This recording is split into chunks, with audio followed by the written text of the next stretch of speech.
चलो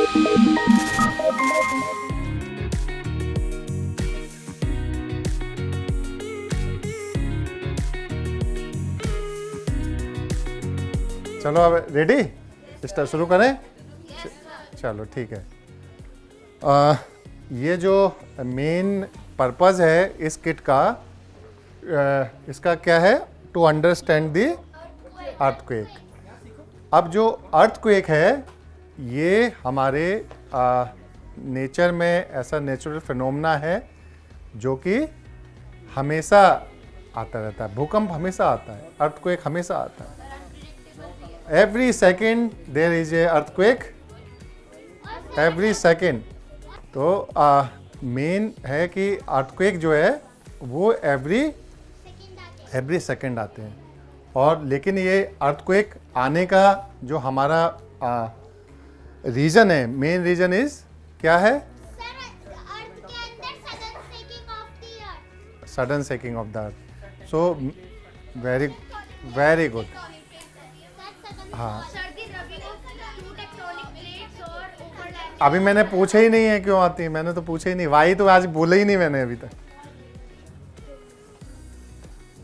और फिर मेथड ऑफ साइंस के फिर हमारा लेक्चर शुरू हो जाएगा है? तो सबसे पहले इम्पॉर्टेंट है कि जानना कि ये जो अर्थक्वेक है इसके बारे में बहुत सारा हमारे अंदर डर भरा हुआ है कि ये अर्थक्वेक से हमें बहुत ज़्यादा डैमेज होता है। जब ये हम नेचुरल फिनोमेना जब हैजार्ड्स बन जाता है तो बहुत सारे मैसिव डिस्ट्रक्शन करता है सोसाइटी में, उससे हमारी लाइफ खतरे में आ जाती है। तो इम्पॉर्टेंट क्या है कि हमें इस कॉन्सेप्ट को बताना कि अर्थक्वेक इस नेचुरल फिनोमेना है, इससे कोई डरने की ज़रूरत नहीं है। अब वो हमें क्या चीज़ है जो हमें डैमेज पहुंचाती है? मदर अर्थ बहुत अच्छा है, नेचर बहुत अच्छा है, नेचर हमें कभी भी प्रॉब्लम नहीं करती है। प्रॉब्लम वही करती है जो हमने अपने काम किए हुए हैं। जैसे we have constructed a large story building, we have destroy the forest, we have destroy the mountains. आप जाओगे, आप हिल स्टेशन पे जाते हो, आपने देखा कि कितने सारे वहाँ पर बिल्डिंग्स स्ट्रक्चर बन गए हैं। अब वो जो माउंटेन है वो हम उसका लोड नहीं सह पा रहे हैं, इसलिए आप देखते हो कि जरा सी बारिश होती है लैंडस्लाइड हो जाता है, जरा सी बारिश हो जाती है। आपने उत्तराखंड, हिमाचल प्रदेश, जम्मू कश्मीर, मनाली, ये हमेशा वहाँ पर आपको इस तरह के सीज़न में अभी जरा सी भी बारिश होगी, इतने फ्रेजाइल हैं वहाँ के माउंटेन कि वो उसका लोड ही नहीं सह पाते हैं। और इसलिए वो उनको कहते हैं new mountain. New mountain means कि वो अभी बिल्कुल नए पहाड़ हैं, वो अभी तक वो नहीं हुए। आप साउथ में जाओगे वेस्टर्न घाट पर तो वहाँ के जो माउंटेन है सॉलिड हैं, बहुत पुराने बने हुए हैं, तो वहाँ पर लैंडस्लाइड नहीं होता है। लेकिन ये जो स्ट्रक्चर है यहाँ पर होता है।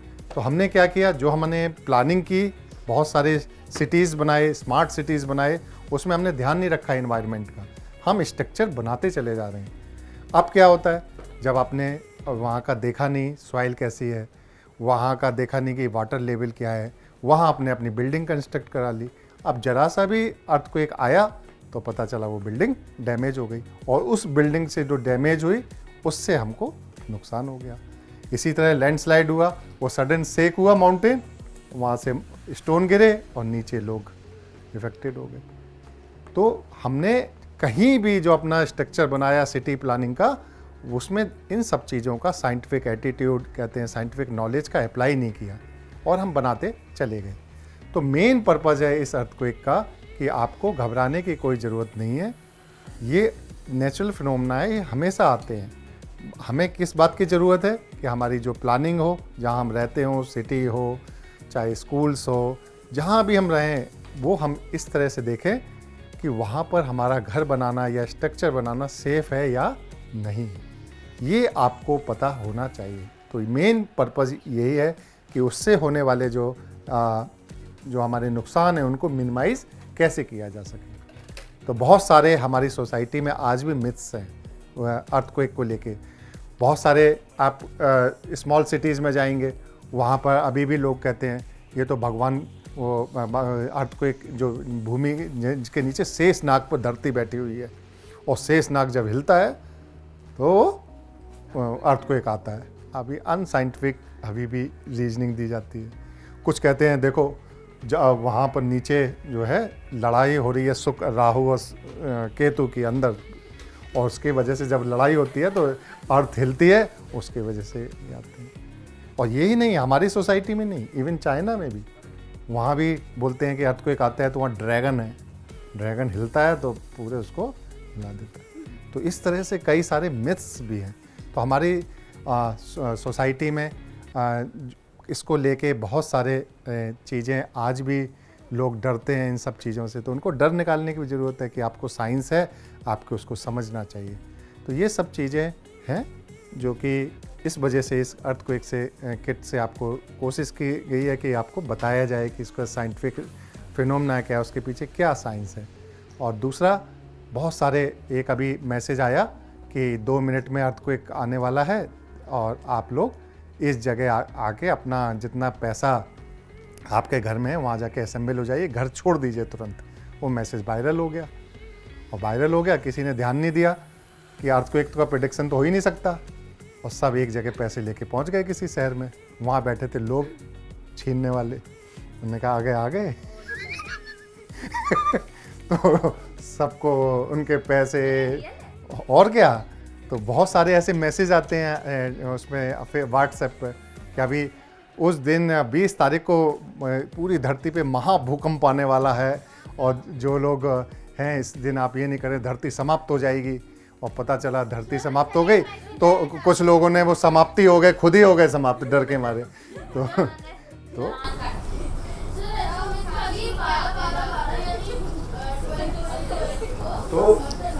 ख़त्म हो जाएगी। इस तरह की कई सारे चीज़ें आती हैं। तो इनके पीछे साइंस की कोई रीजनिंग नहीं है, और अभी तक ये क्या होता है, ये सब चीज़ें होती हैं तो आप उस पर बिलीव नहीं करते हो। तो आप कोई भी, अभी साइंस के पास इसका जवाब नहीं है कि इसका प्रेडिक्शन किया नहीं जा सकता है कि आप इसका प्रेडिक्ट कर लें कि हमें आने वाला है, उससे हमें बचना है। ठीक है, तो इस किट में यही कोशिश की गई है, और हम कई सारे एक्सपेरिमेंट हैं, इनको हम करेंगे साथ साथ में और सीखेंगे। अब जैसे आप इसमें नंबर 1 एक्सपेरिमेंट देखेंगे, किट को खोलेंगे तो ये जो दूसरा पैकेट है, नंबर वन एक्टिविटी ये वाली होगी। नंबर 1 इस पे लिखा हुआ है, नंबर 1 यहाँ लिखा हुआ है।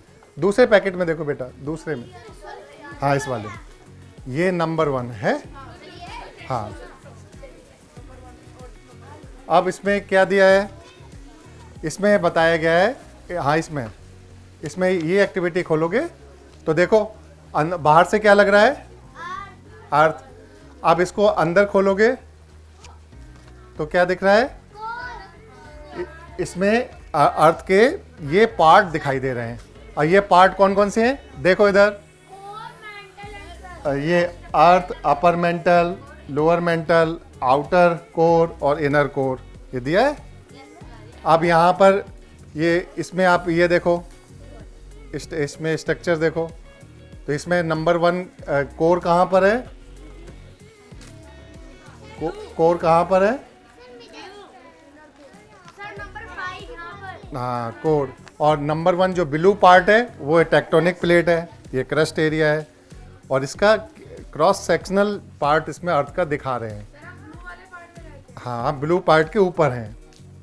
अब इसके नीचे जाएंगे तब क्या पड़ेगा, नंबर 2 अपर मेंटल, उसके नीचे जाएंगे लोअर मेंटल, उसके नीचे जाएंगे आउट कोर, उसके बाद इनर कोर। अब आप ये एक्टिविटी को, किसी को जैसे मैं बता रहा हूँ तो एक्टिविटी को मैंने ऐसे बता दिया, लेकिन इसके पीछे सब कुछ लिखा हुआ है। आप ऐसे करके देखो, ये पोर्शन हमारी ओर देखो जैसे मैंने रखा हुआ है, हाँ इसके पीछे क्या लिखा हुआ है कि आपका जो अंदर का सबसे नीचे वाला बीच का सेंटर पार्ट है, उसका टेम्परेचर कितना है, 6000 डिग्री, और उसके ऊपर का 3000। तो मतलब 6000 डिग्री, आप समझ रहे हैं कितना टेम्परेचर होता है सन। तो जैसे सन में न्यूक्लियर रिएक्शन होती हैं, ऐसी अंदर भी होती है, या और नीचे इसके ऊपर क्या टेम्परेचर होगा, 3000, ठीक है। और उसके ऊपर आते, अब अर्थ का टेम्परेचर कितना होता है, 14 15 डिग्री एवरेज। हाँ, अब आप ये बताइए 6000 से कितना टेम्परेचर है? 15, सबसे ऊपर हम रहते हैं कोर में, वहां टेम्परेचर अर्थ का कितना है? 15। अब सोचो कितना 6000 से कितना वेरिएशन है। अब जी, अब इसमें ये भी लिखा है जो अंदर का पार्ट है। अभी देखो, आप लोग बात मत करो, सुनो। अंदर का पार्ट क्या है? वो सॉलिड है, ठीक है। और उसके ऊपर का भाग क्या है? उसके ऊपर वाला पोर्शन लिक्विड, उसके ऊपर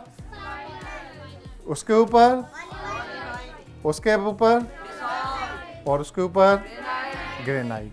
तो ये लेयर्स हैं। अब जब कोई टेम्परेचर बहुत ज़्यादा नीचे का होता है तो उसके ऊपर वाली लेयर कैसे होती है? वो किस स्टेट में होगी? लिक्विड में। इसलिए कोर के ऊपर वाली लेयर लिक्विड में होगी। अब लिक्विड के ऊपर क्या होता है? वो कैसा है? सॉलिड। अब लिक्विड के ऊपर कोई चीज हो, अब लिक्विड के ऊपर कोई चीज होगी तो वो क्या होगी? सॉलिड। और सॉलिड क्या कर रही है? उस लिक्विड पे फ्लोट कर रही है। यही हुआ। तो अर्थ के नीचे भी ऐसे ही है कि जब आप, ये तो अभी सॉलिड दिखाई दे रहा है, इसके नीचे जाएंगे तो एक सॉलिड लेयर के नीचे लिक्विड लेयर है और ये लेयर्स उस पर फ्लोट कर रही हैं। तो ऊपर वाली जो हमारी फ्लेट जो फ्लोट कर रही है, क्या हम इतना डीप अंडरग्राउंड जा नहीं सकते, तो ये सब पता कैसे इतना deep? Sir exactly, this is all not like, this is not proof, और अभी पढ़ाया जा रहा है सर। नहीं, प्रूफ हो चुका है, ये प्रूफ हो चुका है। हाँ,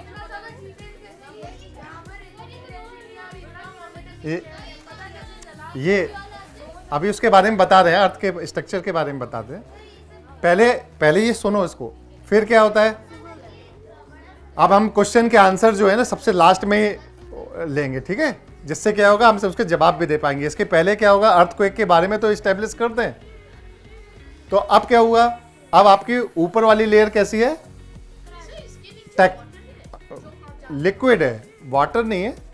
जैसे हम बात करें टेक्टोनिक प्लेट्स है, उसके नीचे कोई भी मटेरियल जैसे निकेल होता है, कॉपर होता है, लावा जैसे होता है ना, डेंसिटी, तो लिक्विड मटेरियल है। तो हो सकता है वहाँ पर कुछ वाटर का भी कंटेंट हो, क्योंकि हाँ, तो उसमें क्या होता है कि ये जो फ्लोट होती है टेक्टोनिक प्लेट, ये उस पर फ्लोट करती रहती है। अब सपोज करो ये दो टेक्टोनिक प्लेट्स हैं, ये आपस में फ्लोट कर रही हैं, ठीक है।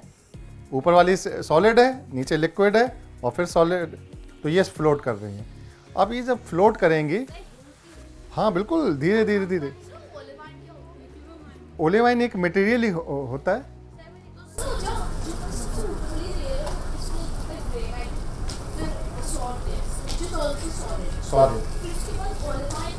Also solid. उसमें क्या है, जो उसका जो डेंसिटी होती है लिक्विड की, उससे ज़्यादा डेंसिटी ऊपर वाले की होती है, ओलाइव की। तो उसमें क्या होता है कि वहाँ पर जब डेंसिटी ज़्यादा होती है तो ऑलमोस्ट सॉलिड जैसा वो बिहेव करता है। जैसे उसके ऊपर तो लिक्विड होगा तो वो लेयर यूं फ्लोट करती रहती है। हाँ, मटेरियल है, जैसे बेसाल्ट मटेरियल है ना, ऐसे ओलिवाइन भी मटेरियल है, उसके बाद लिक्विड है।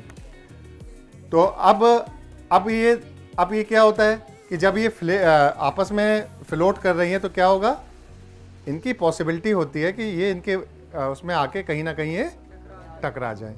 तो टकराते हैं, अगर वो आराम से टकरा गए, जैसे ये फ्लोट हो गई, जैसे जहाज टकराते ना, तो आराम से टकरा गए, कोलाइड हुआ, तो हल्का सा जर्क आएगा।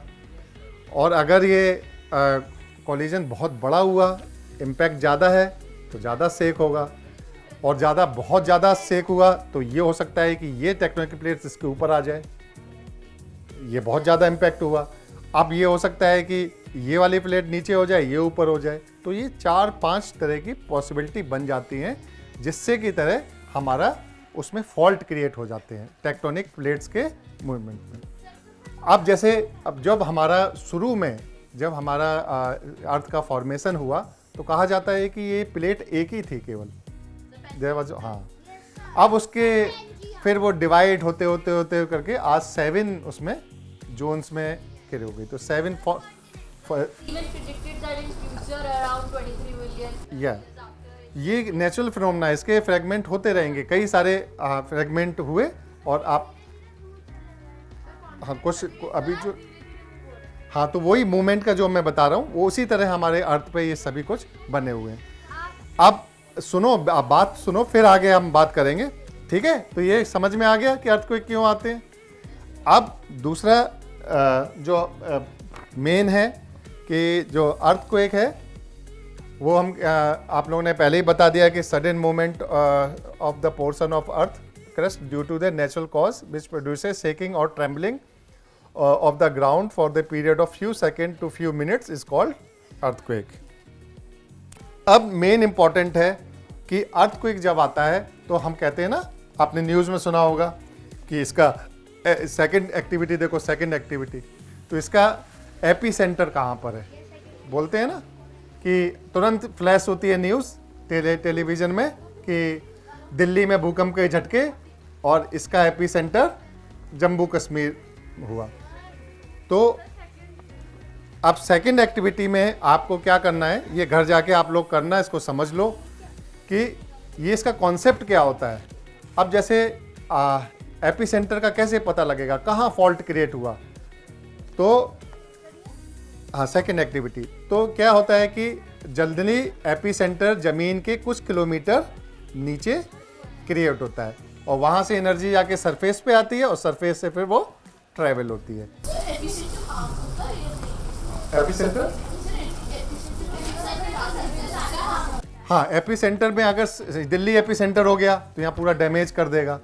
अगर ये सपोज करो हिमालय में, वहाँ कोई रहता नहीं है, तो वहाँ पर एपिसेंटर के आसपास हमें जर्क ज़्यादा देखने को मिलते हैं। जी, अब एपिसेंटर को पता कैसे लगाते हैं, तो एपिसेंटर को पता करने के लिए आप लोगों ने पता है कि अर्थक्वेक का जो वेव होती है वो साउंड वेव की उससे स्पीड से चलती है। जो भी वेव्स होती है, एनर्जी ट्रांसफ़र होती है, वो साउंड वेव से होती है। तो सपोज करो कि एक ये लेबोरेटरी NCMR है, ठीक है।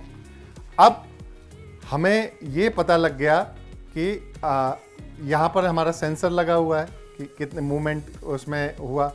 तो हमने क्या किया कि 3 जगह लेबोरेटरी बना दी इस तरह। इंडिया में कई जगह इस तरह के सेंसर्स लगे हुए हैं जहाँ पर हमें पता चल जाता है कि अर्थक्वेक कहाँ आया। तो 3 सेंटर इंडिया के या 4 सेंटर मान लीजिए लोकेशंस पर हैं, और उसमें जब अर्थक्वेक आया, सडन मूवमेंट हुआ, तो उनके सीस्मोग्राफ पर रिफ्लेक्शन आ गया। तो वहाँ से उन्होंने उसकी इंटेंसिटी को रीड किया, और एक जैसे आपने देखते हैं ना कि इसमें फिगर में भी दिख रहा होगा कि जैसे हमने उसको एक जो होता है ना हमारा प्रकार ज्योमेट्री बॉक्स में, उसको लेके हमने एक कैंपस से एक आर्क लगाया, और ये एक सेंटर ए है, एक सेंटर बी है और एक सेंटर सी है।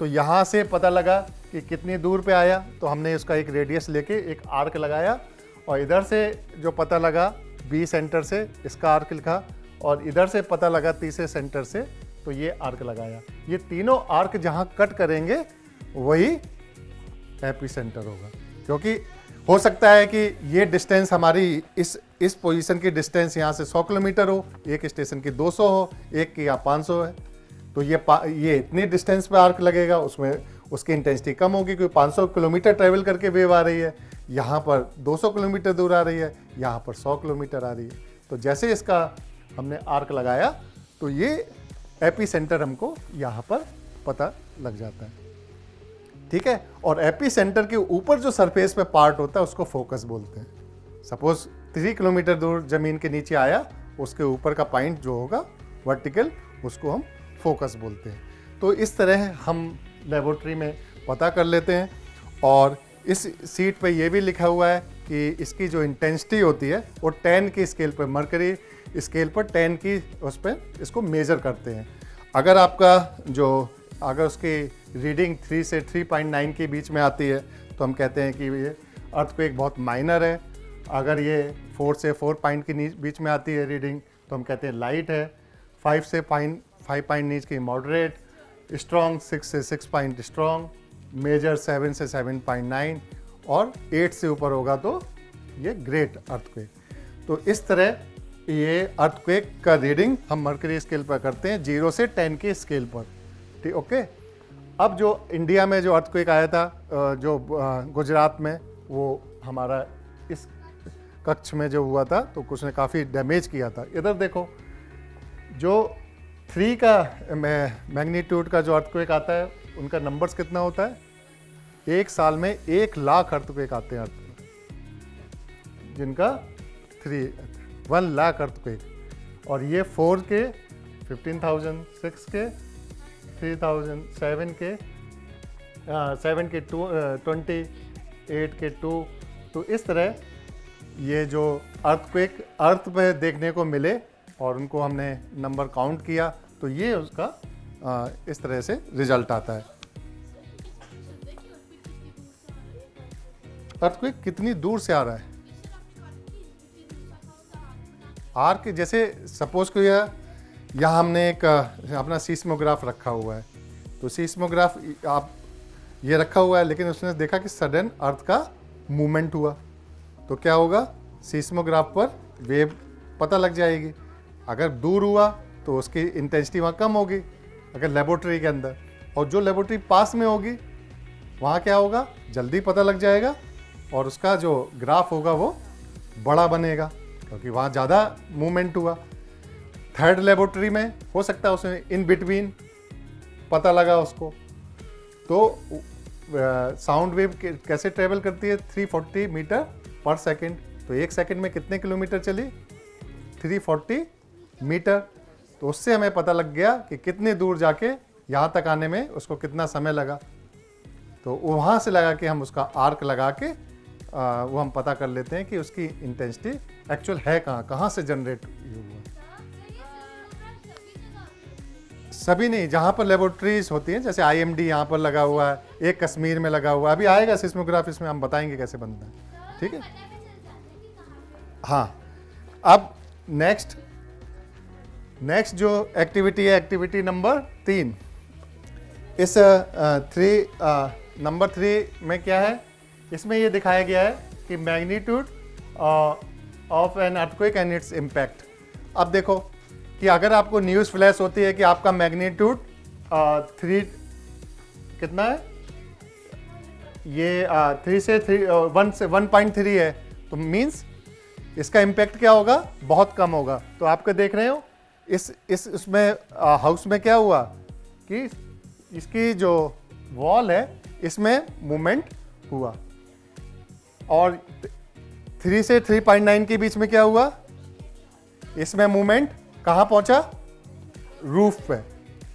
और 4 से 4.9 के बीच में देख रहे हो, तो उसमें क्या हुआ कि सडन उसमें डैमेज हुआ। 5 से 5.9 के बीच में वॉल गिरना शुरू हो गई, वॉल के पार्ट गिरना शुरू हुआ। और 6 से 6.9 के बीच में ये बिल्डिंग ही टिल्ट हो गई, पूरे बिल्डिंग ही गिर पड़ी। और 7 से 7.9 के बीच में पूरा डिस्ट्रक्शन हो गया। डेड है। हाँ हाँ सर यहाँ पे लिखा है 8 से अगर हायर हो तो बंदा भी डेड। हाँ, तो उसमें अब आप इसमें ये देखोगे कि अगर आपको पता चलता है कि 5 से 5.9 के बीच में है, तो आपको पैनिक करने की ज़रूरत नहीं है। आप इससे देख सकते हैं कि हमें कितना मैग्नीट्यूड का अर्थक्वेक है और हमें क्या अपना एक्शन लेना है। तो इस वजह से ये एक्टिविटी दी गई है कि आप इसको विजुलाइज कर पाएँ कि इसको पैनिक करने की ज़रूरत नहीं है। जैसे आया किसी ने अर्थक्वेक आ गया, भागो, अरे देख तो लो कितना उसका इंटेंसिटी था, तब भागो। पता चला कि माइनर अर्थक्वेक था और पैनिक फैला दिया। और कभी क्या हुआ, कुछ लोग होते हैं पूरी बिल्डिंग हिल रही है और बैठे हुए हैं, अरे तो आता रहता है, अब आता रहता है तो उसका तुरंत उसको फील करो और अपना क्विक एक्शन लो, ठीक है। एक्टिविटी नंबर 4 में आपको दो स्केल दिए गए हैं। पहला स्केल क्या, कौन सा स्केल है? Mercury scale. और दूसरे में क्या है? रिचर स्केल, ठीक है। तो इसमें क्या है कि ये जो अर्थक्वेक की इंटेंसिटी है वो कितना स्ट्रॉन्ग है, वो इन दोनों स्केल पर मेजर करते हैं। इंडिया में जो मेजर स्केल होता है वो हम फॉलो करते हैं रिचर स्केल। इसका कितना होता है 0 से 10 के बीच में। और इधर स्केल पे क्या होता है, मरकरी स्केल पर ये होता है 1 to 12, और ये रोमन में लिखा जाता है और ये किस में, न्यूमेरिकल में लिखा जाता है। तो हम रिचर स्केल को फॉलो करते हैं 1 से 10 पर। जो हमारा अर्थक्वेक का जो आपको टेलीविजन में आता है इंटेंसिटी कितनी है, वो रिचर स्केल पर लिखते हैं कि रिचर स्केल पर इसकी इंटेंसिटी इतना थी। हाँ, मरकरी स्केल हम यूज़ नहीं करते हैं, लेकिन कई सारी कंट्रीज़ में अभी भी ये होता है। जैसे उसमें कंपैरिजन भी दिया है 1 2 3, वो तीनों माइनर में है, यहाँ से 3.5 से 4.2 के बीच में। इधर वो 3 स्केल एक ही में मर्ज हो जाते हैं। फिर 4 5 भी मर्ज हो गया 4.6 से 4.8 के बीच में। और हाँ, नंबर का ही डिफरेंस है। उसमें क्या होता है कि जैसे फर्स्ट को क्या बोलते हैं मरकरी स्केल में, अगर एक मरकरी स्केल पर उसका रीडिंग 1 आता है, उसका मतलब होता है इंस्ट्रूमेंटल, फीमेल, और थर्ड को स्लाइट। तो इन तीनों को बोल के हम बोलते हैं यहाँ पर कि यस 3.5 से नीचे होता है, 1 भी होता है, 0.7 होता है, हमको फील नहीं होता है उसकी इंटेंसिटी। जैसे हमने बताया ना कि वेव में उसको ये देख लेते हैं कि उसमें सेक कितना हो रहा है, उसका एक कर्व आता है, सिस्मोग्राफ हम दिखाएंगे तब आपको पता लग जाएगा कि कितना। ठीक है,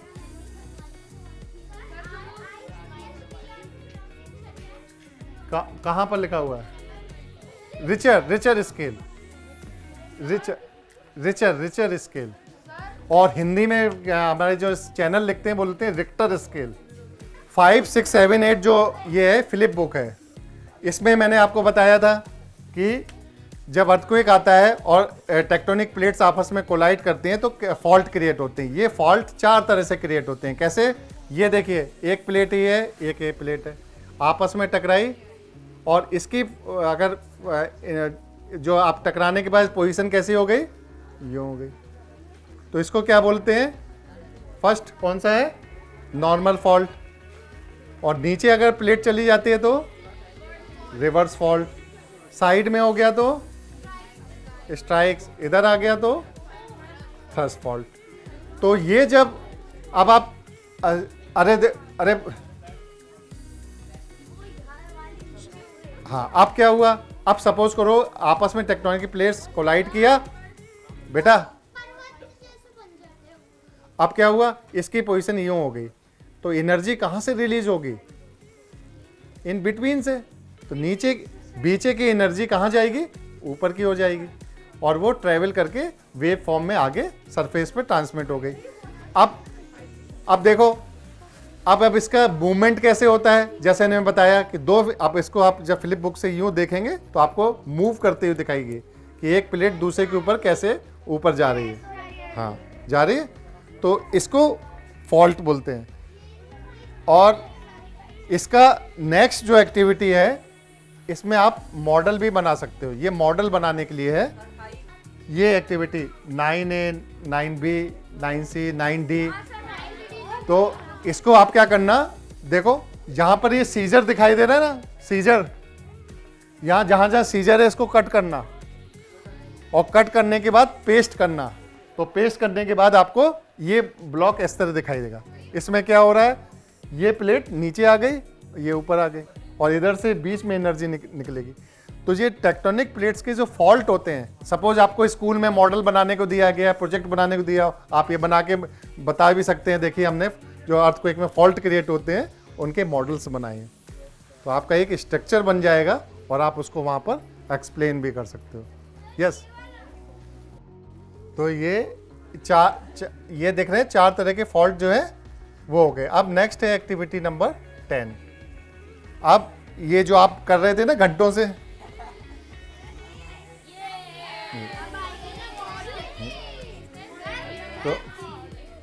तो इसको जो वेव को जो हमने बताया ना कि जब आपका गैप होता है टेक्टोनिक प्लेट में और बीच में एनर्जी ट्रांसमिट होती है, तो एनर्जी ट्रांसमिट कैसे होती है, उस दिन में बताया था 2 तरह की वेव होती हैं, प्राइमरी वेव और सेकेंडरी वेव। ठीक है। पी वेव, इसको बोलते हैं पी वेव और इसको एस वेव। तो इसमें दिख रहा है ना, पी वेव में क्या, पी वेव में मूवमेंट कैसे हुआ, पुश करना है सिर्फ आपको, और एस वेव में आपको वर्टिकल ट्रांसमिट हो रही है। अब देखिए एक स्ट्रक्चर में कैसे ट्रेवल करती है वेव। एक स्ट्रक्चर रखो अंदर, प्राइमरी वेव जस्ट पुश करोगे, प्राइमरी वेव, और सेकेंडरी हो गई। प्राइमरी को बस जस्ट पुश करना है, हाँ इस डायरेक्शन में, ऐसे मैं बताऊं, इधर आके आ जाओ, इधर आओ, देखो देखो प्राइमरी वेव कैसे ट्रेवल होती है, देखो देखो ये वेव है, पकड़ो इसको। अब देखो अब कैसे होगा, देखो इधर। अब जैसे प्राइमरी वेव मुझे करना है, आप स्टैटिक आप कुछ मत करना, देखो इधर देखो बेटा,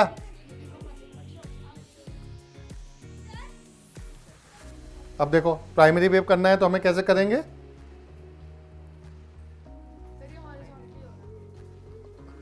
हो रहा है, बस हमने क्या किया, हल्का सा पुश कर दिया, अब वेव ट्रांसमिट हो गई, हो गया।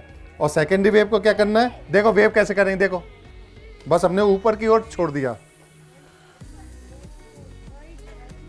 ऐसे जैसे हमने ये पकड़ा, हमने क्या किया, इसको वर्टिकल उठा दिया,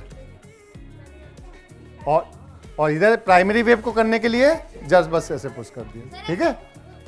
हाँ मैं ये कह रहा था, जब इसे ऐसे करके खोलते हैं ना, तो जब तक ये बंद नहीं होता तब तक ये ग्रेविटी को ओवरकम करता है। बिल्कुल सही बात। अब क्या है, अब इस स्ट्रक्चर में देखो कैसे स्ट्रक्चर में ट्रेवल करती है वेव। अब इसमें देखो इस फिगर में क्या हो रहा है, एपिसेंटर कहाँ है। अब वेव कैसे ट्रांसफर हुई, सॉइल के उससे ऊपर हुई। अब वो बिल्डिंग स्ट्रक्चर में देखो कैसे उसका चेंज हो गया। बिल्डिंग थी स्ट्रक्चर, बिल्डिंग क्या थी सीधी, लेकिन जब उसमें वेव ट्रांसफर हुई तो उसका स्ट्रक्चर क्यों हो गया। अब ये क्यों हुआ ऐसा स्ट्रक्चर,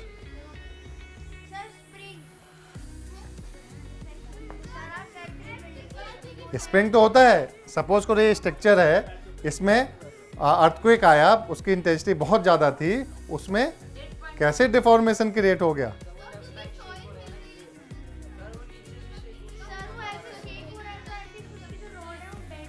अब जैसे इस तरह से समझो इसको, सपोज में स्टैटिक स्ट्रक्चर है मेरा, ठीक है।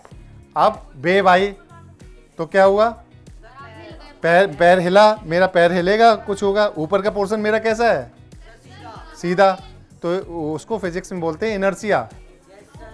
तो उससे क्या होगा, जब इनर्शिया के कारण क्या हुआ, हमारा जैसे मूवमेंट हुआ, नीचे का पोर्शन तो मूवमेंट में आ गया, ऊपर का नहीं आया, तो मेरा स्ट्रक्चर क्या हो जाएगा, ऐसे होगा। तो वही इसमें हो गया, ठीक है। ये दोनों वेव से आते हैं। इसमें जो दिखाया गया है वो सरफेस वेव, ये प्राइमरी वेव के कारण ऐसे ही चलती है। अब देखो यहां से पता चलेगा प्राइमरी वेव कैसी है। ऊपर देखो पुश एंड पुल, और उसमें एस वेव में, सेकेंडरी वेव में क्या हुआ, slide bye slide up and down हो रही। इसके अलावा दो वेव और होती हैं, एक को बोलते हैं लव वेव और इसको बोलते हैं रिले वेव। तो इसमें स्ट्रक्चर में क्या देख रहे हो, इस स्ट्रक्चर में, ऊपर वाले स्ट्रक्चर में पूरा स्ट्रक्चर मूव हो रहा है, इसमें नीचे वाला मूव नहीं हो रहा है, सिर्फ सरफेस मूव हो रही है लव वेव में। और रिले वेव में क्या हो रहा है, ये यूं इसमें चल।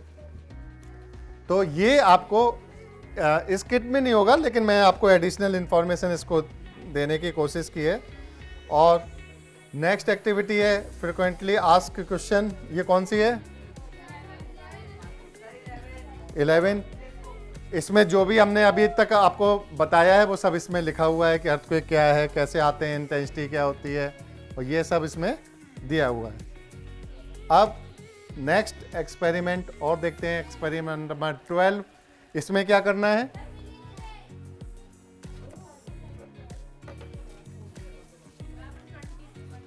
एक्सपेरी नंबर 12 देखो।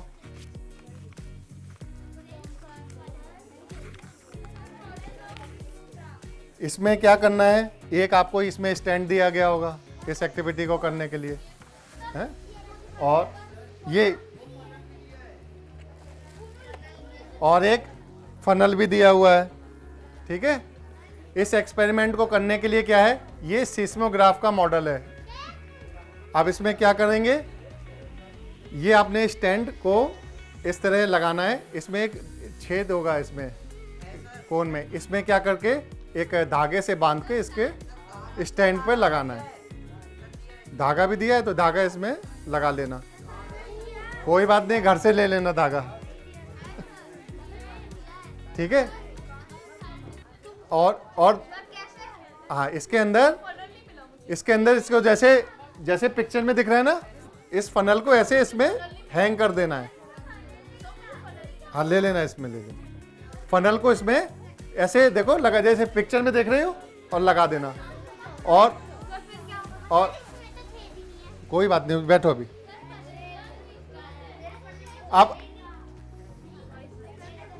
अब क्या करना है, देखो बेटा इधर सुनो।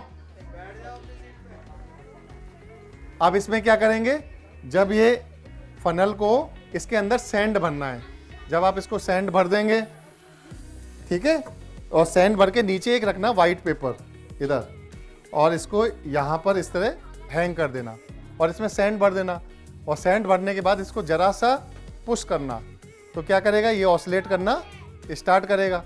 ऑसिलेट करने के बाद में क्या बनेगा, ये जो आपकी वेव दिख रही है ना नीचे, जैसे सैंड गिरेगी तो एक वेव बनेगी।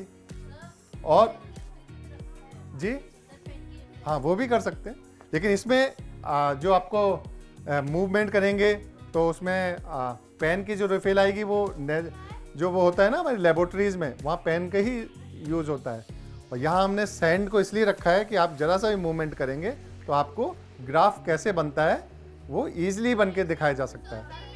हाँ, पेपर को मूव नहीं करना है, इसको मूव करना है, क्योंकि अर्थक्वेक क्या आएगा तो क्या होगा, स्ट्रक्चर हिलेगा, तो स्ट्रक्चर होने से क्या होगा, ये ऑसिलेट करना स्टार्ट हो जाएगा। ऑसिलेट होगा तो नीचे आपको एक ग्राफ दिखाई देगा ना, चलेगा, यूं मूव होगा, पूरे ग्राफ वो बनेगी, और ऑसिलेट होगा ना, यूं आगे पीछे ऑसिलेट होगा, ये ऑसिलेट होने से हाँ, तो आपको वो ग्राफ बनता हुआ दिखाई देगा। तो ये सीस्मोग्राफ बना के रख लेते हैं। कुछ लोग क्या करते थे पुराने जमाने में, जब हमारे पास इतना एडवांस जब हमारे पास में इतना एडवांस टेक्नोलॉजी नहीं थी, तो कुछ लोग क्या करते थे, अब लिटरेचर में देखने को मिलता है कि वो इस तरह एक अपना स्ट्रक्चर बना के टांग देते थे। तो कहते थे कि अगर बॉल गिर गई तो समझ लो अर्थक्वेक आ गया। हाँ? और लेकिन अगर वहाँ पर कोई ह्यूमन डिस्टरबेंस हुआ, या पता चला एक छिपकली ने धक्का दे दिया, हवा चकरा गई, तो इस तरह से रिलायबल नहीं था। लेकिन कुछ ने ड्रैगन के मुंह में बॉल रखी थी कि ड्रैगन हिलेगा तो बॉल गिरेगी, तो समझ लो अर्थक्वेक आ जाएगा। तो इस तरह से बहुत सारे लिटरेचर में आप देखोगे तो ड्रैगन के मुंह में बॉल दिखाई देती है। तो इस तरह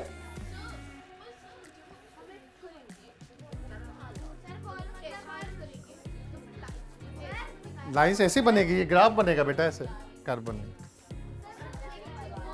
आप उसको पुश करके देखना, अभी मैं वो नहीं है, नहीं तो मैं आपको दिखाता करके। ये सिंपल एक्सपेरिमेंट है, घर पे जाके आप देखना, करके हो जाएगा, ठीक है। अब जो मेन है एक्टिविटी नंबर आपका, ये जो आप बात कर रहे थे ना, ये हमारी लेबोरेटरीज में होता है। ये तो आपने सिंपल एक मॉडल बनाया सीस्मोग्राफ का, लेकिन ओरिजिनल क्या होता है? ओरिजिनल क्या होता है? सेम मैग्नेटिक स्ट्रिंग रखी हुई है, उसमें पेन रखा हुआ है, यहाँ पेंडुलम रखा हुआ है। तो क्या होता है, जब सडन मूवमेंट होगा तो क्या होगा, पेंडुलम स्टार्ट हो जाएगा और ड्रम भी रोटेट करने लगेगा।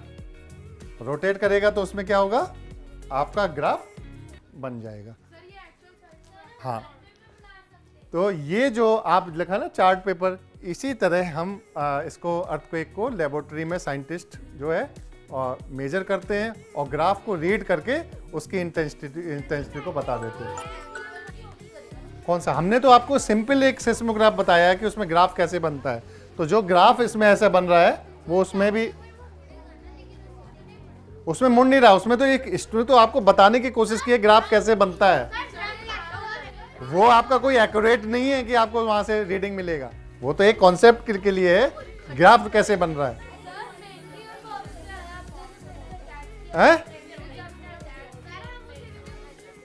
अब नेक्स्ट की ओर जाते हैं, एक्टिविटी नंबर 14। अब एक्टिविटी नंबर 14 में क्या होता है कि इस एक्टिविटी में हम ये बताने के हमने है कि जो हमारा पूरा इंडिया है ये सिस्मोलॉजिकल जोन में बटा हुआ है। एक जोन 1, 2, 3, 4, 5, जैसे 5 जोन में आते हैं वहाँ पर अर्थक्वेक आने की प्रोबेबिलिटी ज़्यादा होती है, और जहाँ पर 4 जोन में होता है वहाँ पर उससे कम होती है, 3rd में उससे कम होती है, और 1 और 2 में नेग्लिजिबल अर्थक्वेक आते हैं, तो वहाँ पर हम कहते हैं ये सेफर जोन है। और दिल्ली हमारा कौन से जोन में है? हाई जोन में। तो यहाँ पर जोन 5 में है। तो इस एक्टिविटी में क्या करना है आपको, वो अपने जो 15 है उसको कलरिंग करना है कि आपका सिटी कौन से जोन में आता है और उसको कलर करके बताना है। नेक्स्ट एक्टिविटी, इसलिए तो आप कर लेंगे कलरिंग। ये जोन है, देखो इस तरह का आपको कलरिंग करना है, अपने जोन को आइडेंटिफाई करना है। और ये जोन जो है रिवाइज्ड हो जाते हैं, ज़रूरी नहीं है कि आज जो नंबर 1 जोन में है वो हमेशा नंबर 1 में रहेगा, नहीं, कल हो सकता है वो सेकेंड इसमें हो, क्योंकि मैंने बताया ना नीचे टेक्टोनिक प्लेट का मूवमेंट स्टार्ट है, तो कौन से कब जोन में कौन सा रीजन आ जाए वो हम यहाँ से देख लेते हैं। अब नेक्स्ट एक्टिविटी है do and don'ts during earthquake and after earthquake. इसका नंबर 17 होगा, 16 है। हाँ तो 15 और 16 को क्वेश्चन है।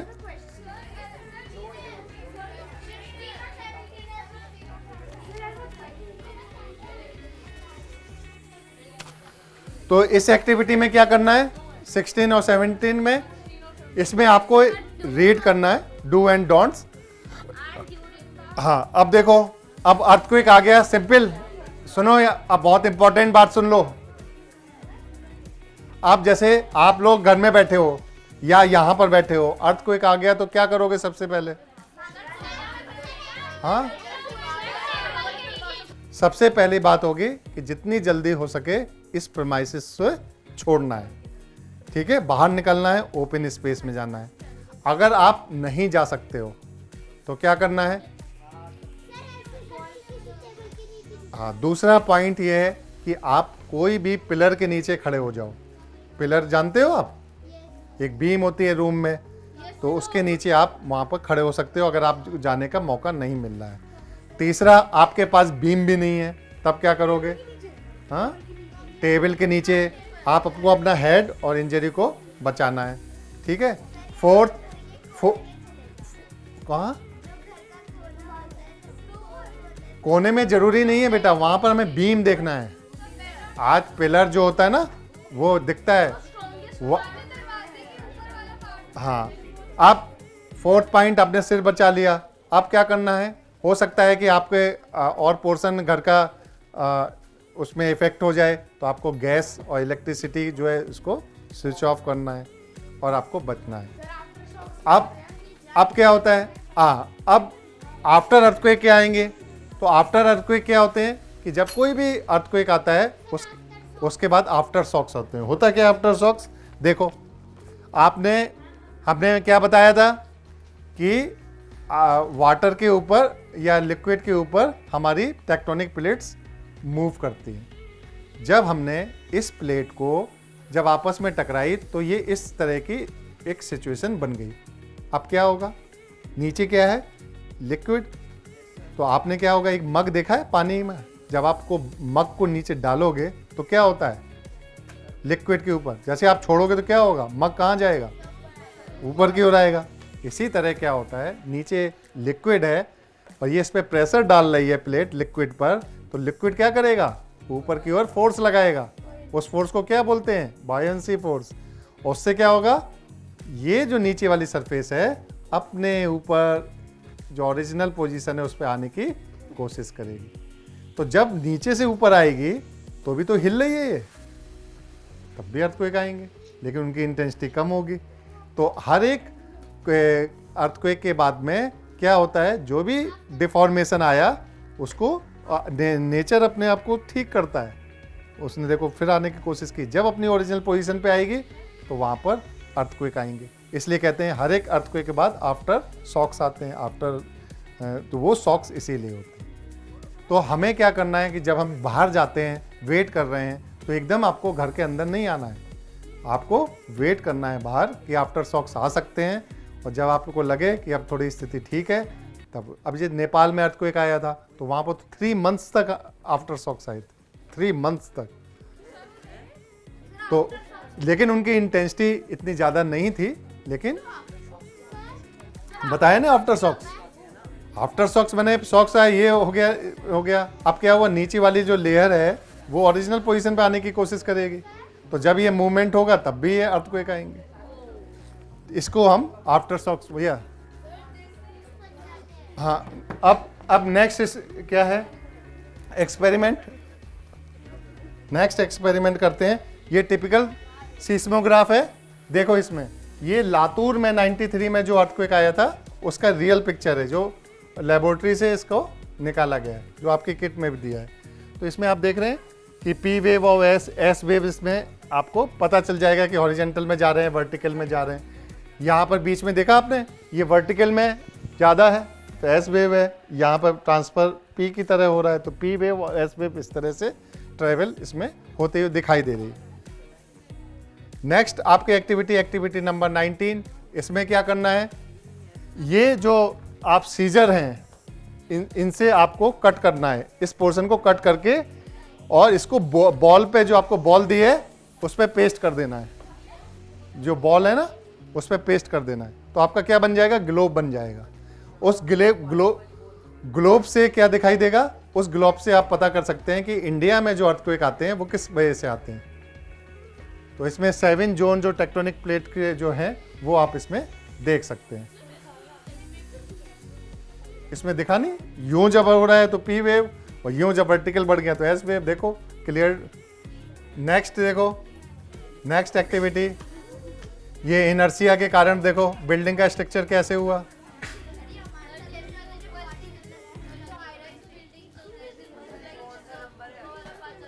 हाँ, तो ज़्यादा इसमें आपको पूरा हाई राइज में आपको मूव होता हुआ दिखाई देगा, फील होता है बस थोड़ा। अब जो नेक्स्ट एक्टिविटी है, देखो लास्ट एक्टिविटी देखो। इस एक्टिविटी में क्या करना है, ये जो दूसरा पैकेट दिया है ना, दूसरा पैकेट, इसमें आपको स्ट्रक्चर्स बनाने हैं कि आपका हाउस कैसे होना चाहिए, और उसमें जब आप हाउस बनाएं तो क्या क्या चीज़ आपको ध्यान में रखना है।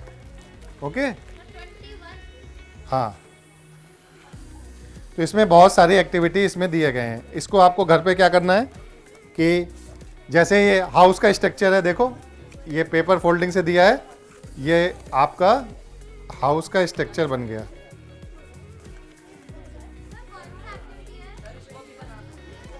ये देखो ये बना, ये आपका हाउस बन गया। अब देखो एक एक्टिविटी इसमें करते हैं, देखो ये देखो, ये स्ट्रक्चर में क्या है, आपका एक हाउस बन गया। अब मेन क्या होता है कि सपोज आपका हाउस ये हिल स्टेशन में है, तो हिल स्टेशन में आप हैं तो क्या करेंगे, आप इसका रूफ भी बनाएंगे, और रूफ आपने ऐसा बना दिया, सपोज आपने ये दे दिया,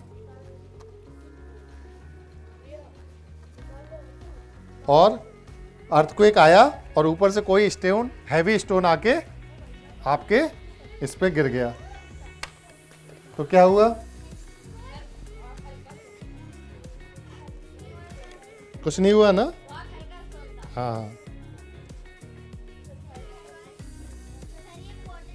ये देखो, ये देखो, ये स्टोन आके गिरा, अंदर गिर गया। अब आपको क्या करना है, इससे आपको डैमेज हो जाएगा। तो इसकी रूफ का स्ट्रक्चरिंग कैसे हो, आप साइंस के स्टूडेंट हैं और आपको अगर साइंस पता है तो आप क्या करेंगे, उसका रूफ का स्ट्रक्चर बदल देंगे। अब देखो कैसे करेंगे। अब इसमें एक दिया है एक्टिविटी, ये आप सब उसमें पढ़ेंगे तो सब आपको मिल जाएगा। और उसमें आप रूफ का स्ट्रक्चर इस तरह बना देते हैं। देखो ये शेप बनाया और ये, अब ये सेम स्टोन इसके ऊपर डाला, क्या हुआ, छत हिल गई, लेकिन स्टोन अंदर नहीं गया। तो इसमें हुआ क्या, क्या साइंस हुई?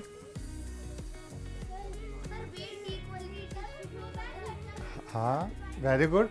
अब जैसे इस बच्चे ने बताया ना कि पहले क्या थी, रूफ प्लेन थी, अब इसके स्टोन गिरा तो क्या हुआ, इसका फोर्स कहाँ लगा, एक ही पॉइंट पे लगा, एक पॉइंट पे लगा, उसने पूरे के इम्पैक्ट ज़्यादा किया और उससे नीचे रूफ चली गई। अब जब हमने इस तरह का स्ट्रक्चर किया तो क्या हुआ, अब जो पॉइंट, एक पॉइंट पे फोर्स लग रहा था वो किस पे हुआ, कितने पे डिवाइड हो गया, 1 2 3 पे डिवाइड हो गया। तो वहां फोर्स लग रहा था F, यहां पर क्या लगा, F/3, डिवाइड हो गया 3 में, और डिवाइड होने की वजह से ये रूफ आपका नहीं गिरा। तो इस तरह इसमें बिल्कुल सही। नेक्स्ट ये देखो, इसमें क्या दिया है, जब हम अपना घर बनाते हैं तो ये क्लैंपिंग कर देते हैं। तो कभी भी आप घर बनवाइए या देखिए तो इसमें पूछो कि वॉल में क्लैंपिंग लगी कि नहीं लगी, जिससे कि अगर यहाँ मूवमेंट हो तो दीवार कोलैप्स ना हो। हाँ, वुडन हाउस, ये देखो इसमें क्या है, जो आपको बताया था फोर्स वाला भी एक्सपेरिमेंट करके दिखाया था, वो सेम है। अब आपका ऊपर वाला जो घर है उसमें क्या है, आपका हॉल, कमरे का साइज बहुत बड़ा है और ऊपर से स्टोन गिरा तो क्या हुआ, पूरा रूफ क्या हुआ, डैमेज हुआ। अगर हम बीच में कोई पार्टीशन डाल देंगे तो क्या होगा, इसको वेट, उसको सपोर्ट मिलेगा, तो ये रूफ नीचे नहीं गिरेगी। तो आपके जो घर में होना चाहिए, जो नहीं कहते रूम बड़े बड़े बनवा लेते हैं, तो वो ज़्यादा अर्थक्वेक से डैमेज क्रिएट करते हैं। तो उसमें बीच में रूम छोटे होना चाहिए। और इसी तरह घरों में कभी कभी बहुत सारी खिड़कियां हो जाती हैं, खुले हो जाते हैं, सपोर्ट नहीं होता है, तो वो सब अवॉइड करना चाहिए। अब नेक्स्ट ये देखो, ये कौन सा है, ये एक पुल का स्ट्रक्चर है, जो आप बहुत सारे फ्लाईओवर देखते हैं, तो इसमें एक आर्क लगने से कितना सपोर्ट मिल जाता है। तो ये आप आर्किटेक्चरल डिज़ाइन में देखेंगे, कोई भी ब्रिज देखेंगे तो ये आर्क आपको ज़रूर मिलेगा। तो इससे आर्क से क्या होगा, आपकी बिल्डिंग स्ट्रांग हो जाएगी। तो ये इस एक्टिविटी से, किट से आप बहुत सारे एक्टिविटी को समझ सकते हैं। अब इनका क्वेश्चन है कि हम एक हाई राइज में रहते हैं और एक नॉर्मल हाउस में रहते हैं, कौन सा ज़्यादा इफेक्टेड होगा।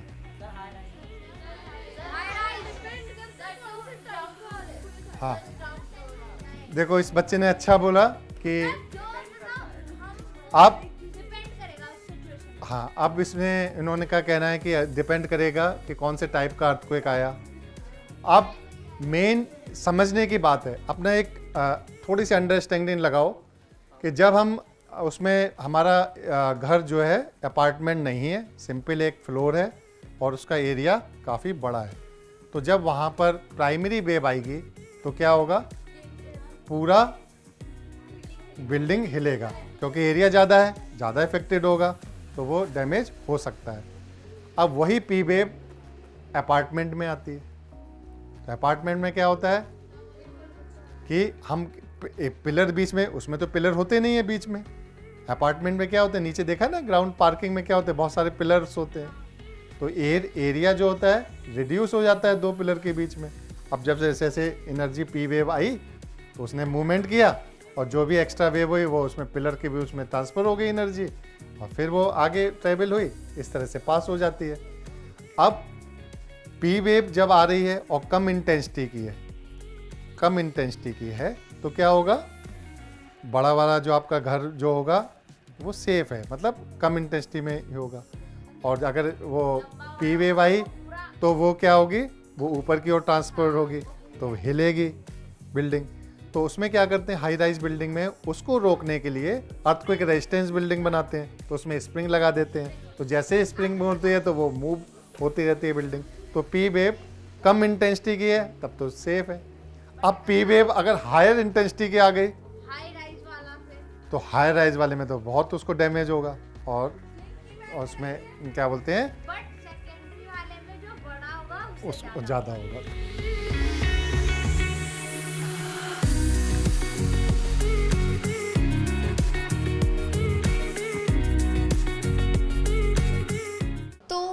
जैसा मुझे करना था, मुझे समर हॉलीडेज़ को अपना यूज़ करना था। सो आई पर्सनली लाइक स्कूल। तो मुझे लगा कि यहाँ पे जैसे बोर्ड पे लिखेंगे फिर हम कॉपी करेंगे, बट जैसा जब मैं यहाँ पे मतलब पहुँची और मेरा पहला सेशन हुआ तो मतलब कुछ और ही एकदम मज़े से आ गए, क्योंकि वो हमने एक्सपेक्ट नहीं किया था कि ऐसा भी कुछ होता है। बिकॉज फर्स्टली मैं पहली बार इसमें पार्टिसिपेट कर रही हूँ, so it was a great experience and I really thank विज्ञान प्रसार to host such a brilliant program, and thank you.